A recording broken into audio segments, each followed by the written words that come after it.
मेरे पास कई लोग आते हैं और बोलते हैं कि भाई मैं पैसा कैसे लाऊं, जो इनिशियल कैपिटल है वो मैं कैसे लाऊं। उसके लिए मेरे को ट्रेडिंग करने का, सबसे पहले उसके लिए उसको सट्टा करने का, उसके लिए उसको पहले फ्यूचर करने का, उसके बाद में पैसा आएगा तब वो सोचता है कि मैं उसके अंदर में शेयर बाजार में लगाऊंगा। इसकी क्या गारंटी है? आप लोगों में कई आदमी ये सोचते होंगे कि ट्रेडिंग से पैसा आएगा फिर मैं इन्वेस्टमेंट में पैसा लगाऊंगा।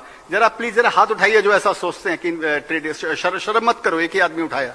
हाँ, अभी 4, 5, 10, 15, हाँ 20, 25 हो गए। ठीक है, अब 40 आदमियों ने शर्म से हाथ नहीं उठाया।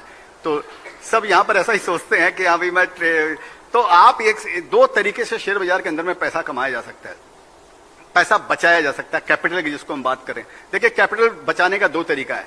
क्या तो आप ट्रेडिंग का रास्ता चुनिए कि आपको फ्यूचर ऑप्शन करना है, उसमें पैसा कमाना है और फिर आपको इन्वेस्टर बनना है। इसके अंदर में 1% आदमी सक्सेसफुल होता है। 99% अल्टीमेटली उसी मृग तृष्णा में लगे रहते हैं और वो अल्टीमेटली वो पैसा भी खो देते हैं, फिर कोई दूसरा रास्ता निकालते हैं। एक दूसरा रास्ता है कि सेविंग्स करना, कि जो आप फ्रुगल लाइफ, अगर आप इनिशियल लाइफ अगर आप फ्रुगल, अगर आप उसको कंजूसी से, जिसको बोलते हैं अपभ्रंश भाषा में, अगर कंजूसी से अगर आप अपनी इनिशियल लाइफ अगर समझिए जीते हैं, और जो पैसा आप जाकर इधर उधर रेस्टोरेंट में, पार्टी में, ब्रांडेड कपड़ों में या तफरी में जो उड़ा देते हैं, उन पैसों को भी अगर आप सेव अगर कर लेते हैं और उन पैसों को कैपिटल समझ कर शेयर बाजार में अगर इन्वेस्ट करते हैं, इसी को सीड कैपिटल समझते हैं, उसके सक्सेस की संभावना 100% है उसके, क्योंकि वो पैसा तो नेट आपके पास में नेट सेविंग्स ही है।